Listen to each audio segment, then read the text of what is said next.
Hello दोस्तों, नमस्कार। मैं विकास कुमार स्वागत करता हूँ विकास नॉलेज पॉइंट यूट्यूब चैनल पे। ये इकोनॉमिक्स का पार्ट 2 वीडियो है जिस पे आज हम चर्चा करेंगे अर्थव्यवस्था के प्रकार। इससे पहले इकोनॉमिक्स पार्ट 1 वीडियो में हमने अर्थशास्त्र के कितने भागों में बांटा गया है, आर्थिक क्रिया क्या है, प्राथमिक क्षेत्र, द्वितीयक क्षेत्र, तृतीय क्षेत्र और चतुर्थ क्षेत्र पर चर्चा कर चुके हैं। इस वीडियो में हम ये जानेंगे कि अर्थव्यवस्था के प्रकार कितना है। तो यहाँ पे जैसे अर्थव्यवस्था का प्रकार हेडिंग, तो यहाँ देखें सरकार के नियंत्रण के आधार पर अर्थव्यवस्था के 3 प्रकार हैं। सरकार के नियंत्रण के आधार पर अर्थव्यवस्था को 3 प्रकार में बांटते हैं: पूंजीवादी अर्थव्यवस्था, समाजवादी अर्थव्यवस्था और मिश्रित अर्थव्यवस्था। दूसरा है व्यापार के आधार पर, मतलब व्यापार कैसे चलता है, व्यापार किस तरह होता है, उसके आधार पर अर्थव्यवस्था को 2 प्रकार में बांटते हैं: बंद अर्थव्यवस्था यानी क्लोज इकोनॉमिक्स और खुली अर्थव्यवस्था ओपन इकोनॉमिक। तीसरा है विकास के आधार पर, यानी किस तरह से विकास होता है उसके आधार पर हम अर्थव्यवस्था को 3 भाग में बांटते हैं: अल्प विकसित अर्थव्यवस्था, विकासशील अर्थव्यवस्था और विकसित अर्थव्यवस्था। अब हम जानते हैं कि पूंजीवादी अर्थव्यवस्था किसे कहते हैं, या पूंजीवादी अर्थव्यवस्था की समझ कैसे समझें, या पूंजीवादी अर्थव्यवस्था क्या है, समाजवादी अर्थव्यवस्था क्या है और मिश्रित अर्थव्यवस्था क्या है। तो सबसे पहले हम पूंजीवादी अर्थव्यवस्था को समझते हैं। पूंजीवादी अर्थव्यवस्था को समझने के लिए हम एक अपने गांव समाज से जुड़े हुए एग्जाम्पल लेंगे। जैसे देखिए, हम आपसे बताएं कि आपके घर में 3 भाई हैं। 3 भाई में एक भाई 15,000 कमाते हैं, दूसरा भाई 10,000 कमा कर देते हैं और तीसरा भाई जो है वो 2,000 लेते हैं। तो ये मतलब एक भाई 15,000 कमा के देते हैं, दूसरा 10,000 और तीसरा 2,000 लेते हैं और आप मालिक हैं। तो क्या हुआ कि आपके घर में 3 सामान है: एक पलंग है, एक चौकी है और एक चटाई है। इसमें हम देखें कि पलंग, चौकी और चटाई।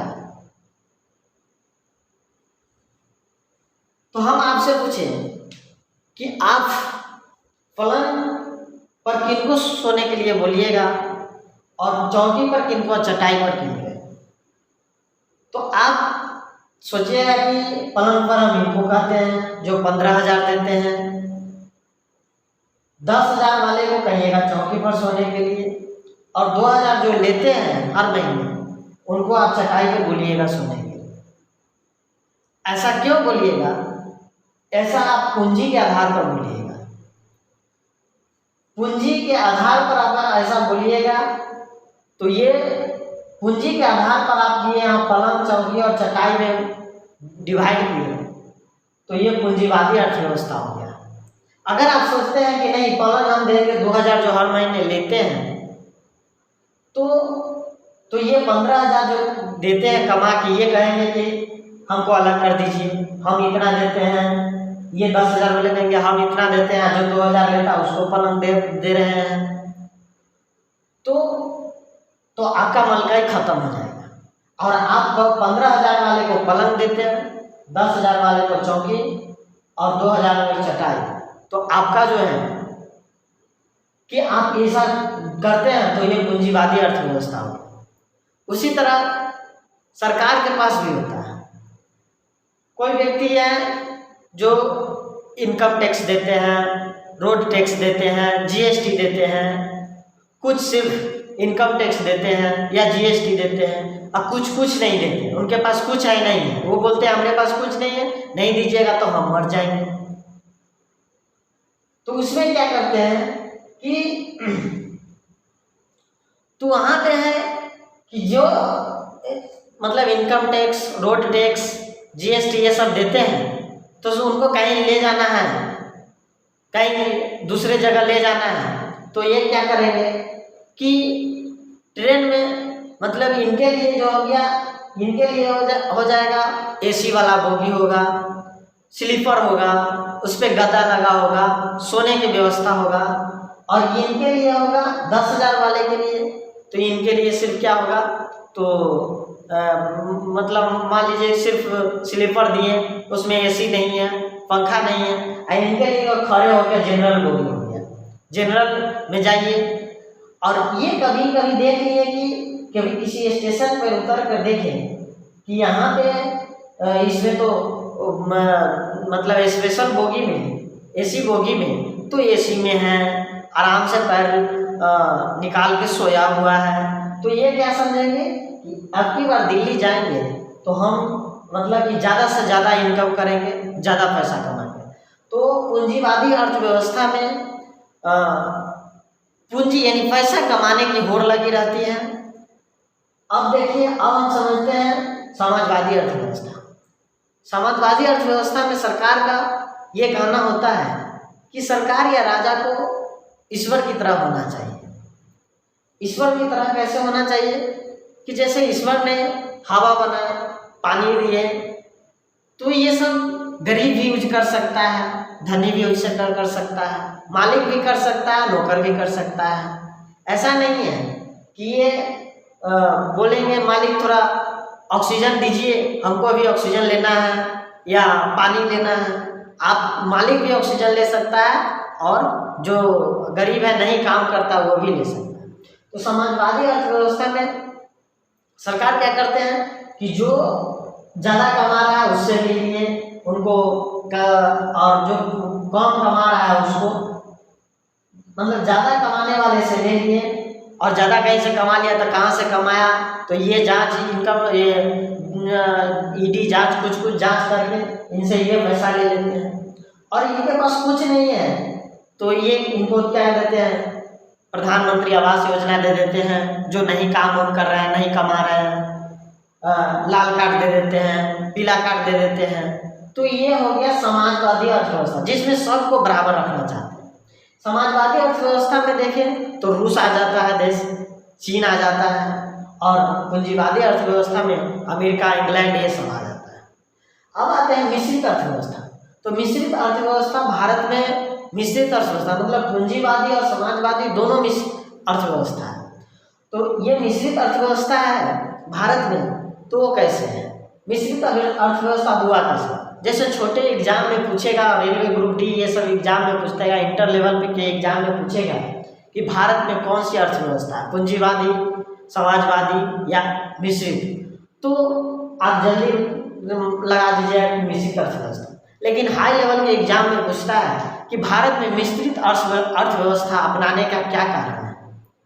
तो हम देखते हैं कि मिश्रित अर्थव्यवस्था में अगर भारत में एकदम मतलब छोटा जगह मतलब थोड़ा दूर के लिए जाना होता है तो सभी के लिए समान बोगी में जाना पड़ता है। लेकिन अगर उसके लिए दूर जाना है तो किसी विशेष आदमी के जो ज़्यादा टैक्स देते हैं उनके लिए विशेष व्यवस्था होता है, और विशेष व्यवस्था से उनको दूर ले जाए मतलब जाने की व्यवस्था रहता है। लेकिन जो नहीं काम करते, जो इनकम टैक्स नहीं देते हैं, जो रोड टैक्स नहीं देते हैं, जो जीएसटी नहीं देते हैं, इनके लिए जनरल बोगी में जाना पड़ता है। तो भारत में देखिएगा पूंजीवादी और समाजवादी दोनों अर्थव्यवस्था है। अब यहाँ तक व्यापार के आधार पर दो अर्थव्यवस्था, बंद अर्थव्यवस्था और खुली अर्थव्यवस्था। अब जैसे यहाँ देखिए कि भारत जिस समय आज़ाद हुआ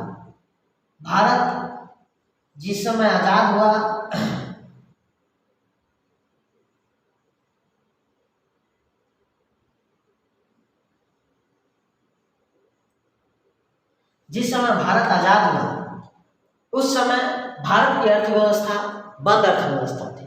क्यों थी? क्योंकि आप समझिए कि आप रूम मालिक हैं, आप अपने रूम में 10 को रूम बनाए हुए हैं, ठीक है। अब 10 रूम बनाए तो रेंटर आया, वो बोलेगा अंकल रूम खाली है, तो हाँ है आइए, मतलब जो बोलेगा कि हाँ रूम खाली है इसमें आप प्रवेश कराइएगा। अब पूरा आपका रूम फुल हो गया। कुछ दिन के बाद रेंटर लोग क्या किए कि झगड़ा करके कुछ रेंटर को बेलगा दिए, कुछ रेंटर को हटा दिए, आपको भी हटा देना चाह रहे हैं, आपसे भी रेंट वसूल कर रहे हैं। झगड़ा झगड़ी में क्या हुआ कि कोई उसमें मरा भी। बहुत मशक्कत के बाद आप उस रेंटर को हटा दिए, तो क्या फिर बाद में आपके रूम में रेंट के लिए आएगा कोई, तो क्या आप दे पाएंगे? आप कहेंगे नहीं। कोई बोलेगा अंकल जी रूम खाली है, तो आप बोलिएगा नहीं। कोई बोलेगा, फिर दूसरा बोलेगा रूम खाली है, तो नहीं, मतलब उसमें आप रूम नहीं देना चाहिए। तो उसी तरह 1498 में भारत जो था बहुत उदार था। 1498 से पहले भारत क्या था? उदार नीति से चलता था। तो हम कहें यहाँ पे जैसे 1498 में पुर्तगाल ईस्ट इंडिया कंपनी आया 1498 में, फिर 1600 में ईस्ट इंडिया कंपनी आया, फिर उसके बाद डेनिश ईस्ट इंडिया कंपनी आया 1616 ईस्वी में। तो इस समय जो भी है कि भारत में आना चाह रहा है तो कमिंग, तो ये कर रहा है कमिंग, इनमें मतलब ये कर रहा है कि मैं आऊँ भारत में, तो ये सब हाँ आइए स्वागत है स्वागत है। जब ये लोग गुलाम बना लिए तो बहुत मशक्कत के बाद 1947 में देश आज़ाद हुआ। तो उस समय जवाहरलाल नेहरू का मतलब बहुत सारा कंपनियां विदेशों के कह रही हैं कि क्या हम भारत में आए बिजनेस करने, तो कह रहे हैं नहीं, मेरा अर्थव्यवस्था क्या है? बंद अर्थव्यवस्था है। तो उस समय अर्थव्यवस्था क्या थी? बंद अर्थव्यवस्था। अब जवाहरलाल नेहरू के पास उतना पैसा नहीं था जब 1947 में भारत आज़ाद हुआ, और इन्होंने समाजवादी को फॉलो करने वाले थे। लेकिन जब समाजवादी को इन्होंने कहा कि हम फॉलो करने वाले हैं, तो कुछ लोगों ने कहा कि जब समाजवादी को फॉलो करने वाले हैं तो सब चीज़ सरकारी होनी चाहिए। लेकिन इनके पास उतना भी पैसा नहीं था कि ये सब चीज़ खरीद लें और सरकारी बना लें, और पूंजीपति को भी इतना पैसा नहीं था कि हर चीज़ वो प्राइवेट कर लें और पूंजीवादी अर्थव्यवस्था लागू हो। और वहाँ पे जैसे टाटा, ये बजाज, ये सब 1-2-3 कंपनी थी, तो वहाँ पे ना पूंजीवादी अर्थव्यवस्था लागू हो सकता था, ना समाजवादी अर्थव्यवस्था लागू हो सकता था। तो इसलिए उस समय क्या हो गया कि पूंजीवादी और समाजवादी मतलब और सरकारी सिस्टम हो गया और प्राइवेट सिस्टम हो गया। तो इसलिए उस समय क्या हो गया कि मिश्रित अर्थव्यवस्था उस समय लागू हो गया। अब देखते हैं खुली अर्थव्यवस्था, जिससे मतलब जो देश एक दूसरे देश से व्यापार के लिए मतलब एकदम आना जाना लगा रहता है, उसके लिए हम क्या कहते हैं? खुली अर्थव्यवस्था। अब आता है अल्प विकसित अर्थव्यवस्था। अल्प विकसित अर्थव्यवस्था में बच्चा ज़्यादा होता है। इसमें होता है कि जन्म दर क्या होता है? उच्च होता है, और मृत्यु दर भी उच्च होता है। विकासशील अर्थव्यवस्था में जन्म दर उच्च होता है, मृत्यु दर निम्न होता है। इसमें विकसित अर्थव्यवस्था में जन्म दर भी निम्न होता है और उच्च मृत्यु दर भी निम्न होता है। इसमें ज़्यादा इसमें कम मतलब इसमें ज़्यादा बूढ़े लोग, बुजुर्ग लोग रहते हैं, और इसमें ज़्यादा बच्चे लोग रहते हैं, और इसमें ज़्यादा युवा लोग रहते हैं। जैसे भारत एक विकासशील देश है, ठीक है। जैसे इसका उदाहरण आप समझेंगे कि आप कहीं भी कुछ गांव में जैसे देखें कि जन्म से ही आप जब से लिए तब से आपको लगेगा कि इस गांव में झोपड़ी के झोपड़ी ही है, तो उसको हम अल्प विकसित अर्थव्यवस्था कहते हैं।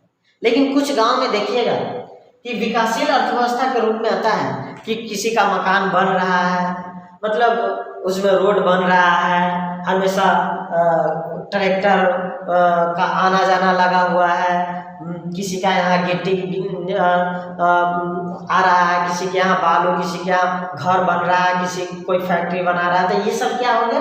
विकासशील अर्थव्यवस्था। जैसे भारत अभी क्या है? विकासशील अर्थव्यवस्था। विकसित अर्थव्यवस्था में क्या होता है कि पूरा कंप्लीट होता है, रोड भी एकदम पक्की है, मकान सब गांव में एकदम बना हुआ है, तो उसको हम विकसित अर्थव्यवस्था के रूप में देखते हैं। ठीक है, अब इसका हम देखते हैं कि पूंजीवादी अर्थव्यवस्था का परिभाषा क्या है, समाजवादी अर्थव्यवस्था की परिभाषा क्या है और मिश्रित अर्थव्यवस्था की परिभाषा क्या है। अर्थव्यवस्था के प्रकार में इसमें हमने नियंत्रण के आधार पर बताया है पूंजीवादी अर्थव्यवस्था, समाजवादी अर्थव्यवस्था और मिश्रित अर्थव्यवस्था, व्यापार के आधार पर बंद अर्थव्यवस्था और खुला अर्थव्यवस्था। तो इसमें इसका परिभाषा है कि पूंजीवादी अर्थव्यवस्था उत्पादन के साधन पर, यानी उत्पादन के साधन पर पूंजीपतियों का नियंत्रण, जैसे उत्पादन जो होगा ना उस साधन पर पूंजीपतियों का नियंत्रण, सरकार के द्वारा अहस्तक्षेप की नीति का पालन को हम पूंजीवादी अर्थव्यवस्था कहते हैं। जैसे उत्पादन जो हुआ उस पर क्या है, पूंजीपतियों का नियंत्रण है, यानी हक है, हकदार है पूंजीपति, वही उसमें कैसे बेच सकता है, उसको क्या खरीद सकता है, वो पूंजीपति ही कर सकता है।